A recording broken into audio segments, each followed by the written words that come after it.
자, 그런데 투자자라면 이렇게 생각을 다르게 가야 되는데 여러분들이 한 가지 프레임에 사로잡혀 있는 것들이 하나가 있습니다. 그러니까 가장 큰 프레임이 뭐냐면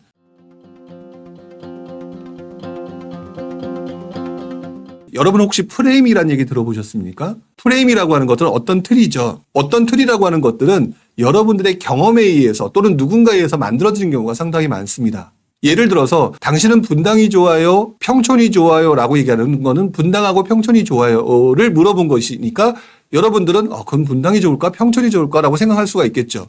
근데 누군가가 왜 분당과 평촌을 얘기하느냐, 과천을 얘기하면 어때? 과천도 좋잖아. 이렇게 얘기하게 되면 이게 프레임을 깨는 거거든요. 자, 그런데 투자자라면 이렇게 생각을 다르게 가야 되는데 여러분들이 한 가지 프레임에 사로잡혀 있는 것들이 하나가 있습니다. 그러니까 가장 큰 프레임이 뭐냐면 상급지 이동이란 프레임이에요.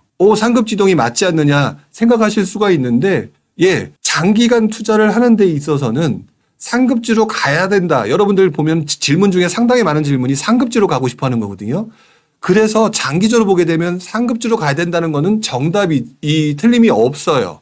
자, 그런데 여러분들 중에 상당수는 또 이런 부분이 있습니다. 상급지로 가야 된다는 게 주변 사람들한테 뭔가 보여주고 싶은 나 이런 데 살아 라고 하는 부분과 상급지로 가니까 상급지가 오르더라. 그러니까 상급지로 가야 되는데 단타로 접근하겠다라고 생각하시는 분들이 여전히 남아 있어요. 자, 그런데 지난장의 모습을 보게 되면은요, 이 상급지의 프레임이 어느 순간 깨지는 상황이 만들어집니다. 즉, 투자를 할 때 상급지 투자하는 게 별로 도움이 안 되는 상황이 만들어진다는 거죠. 장기 투자는 100% 맞습니다.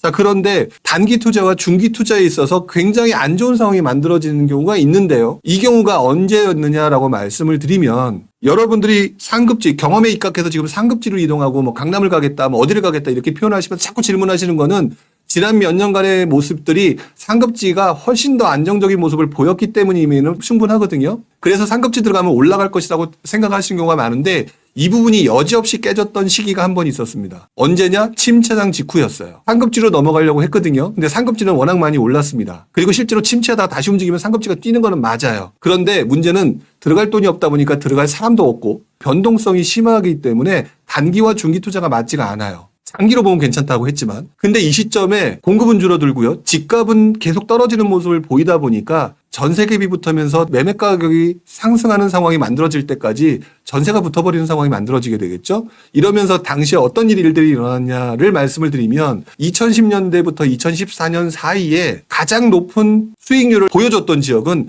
강남이 아니라요. 오히려 중급지였습니다. 왜? 출퇴근하기 굉장히 좋은 곳, 강남보다는 못하지만 나름대로 좋은 곳. 그러다 보니까 전세 가격도 쉽게 오를 수밖에 없는 곳. 그러면서 매매 전세 갭이 붙어있는 곳들이기 때문에 결국 시장이 지나가면서 쉽게 소액 투자가 가능한 곳. 그래서 그런 곳들이 단기간 또는 중기간 급격히 올라 버렸죠. 그래서 이 당시에 강남 투자에 대해서는 딱 소문이 들어가 버립니다. 여러분들 2010년대 초반부터 중반까지 그때 투자를 경험 안 해보신 분들이 거의 대부분이겠지만 그 시기적에 강남 투자 얘기는 한마디도 나오지 않습니다. 물론 한마디라고 얘기하는 것들은 일반인들을 상대로 한 거기 때문에 당시에도 강남 재건축에 들어가면서 장기 투자하신 분들 분명히 있었죠. 하지만 그래서 여러분들한테 말씀드리고 싶은 것 중에 하나가 뭐냐면 장기 투자라는 차원에서 상급지 이동이라고 하는 것들은 지금 같은 장에서 꾸준히 기회를 노리면서 상급지와 중급지 사이에 가격 갭이 붙어 있을 때 또는 누군가 연끌했던 사이에 무너졌을 때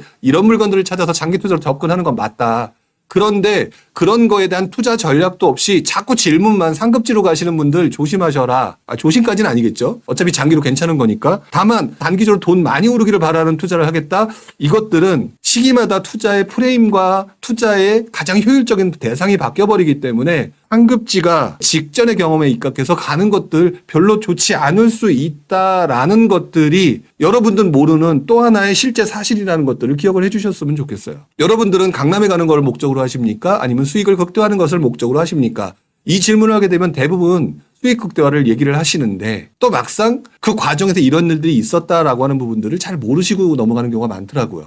자, 그래서 그 부분을 말씀을 드리고요. 두 가지를 얘기했습니다. 과도한 낙관론. 두 번째, 경험에 입각한 단기, 중기 관점의 무리한 상급지 이동. 자, 이 부분은 여러분들한테 별로 좋은 관점이 아니다라고 말씀을 드렸고요. 혹시나 또 부정적으로 보실까봐. 하지만 장기적으로는 강남으로 들어가는 것들, 상급지로 이동하는 것들 맞다라고는 말씀을 드렸어요. 하지만 중기적으로는 아닐 수 있다라는 것. 자, 그 다음에 세 번째가 갭 투자. 제가 좀 전에 전세 갭이 붙고 어쩌고 이런 얘기를 했었는데 전세 갭 투자와 관련된 부분에 대한 얘기를 좀 해보려고 합니다. 많은 분들이 두려워하시는 것 같아요. 일단 희망적인 얘기를 먼저 하자면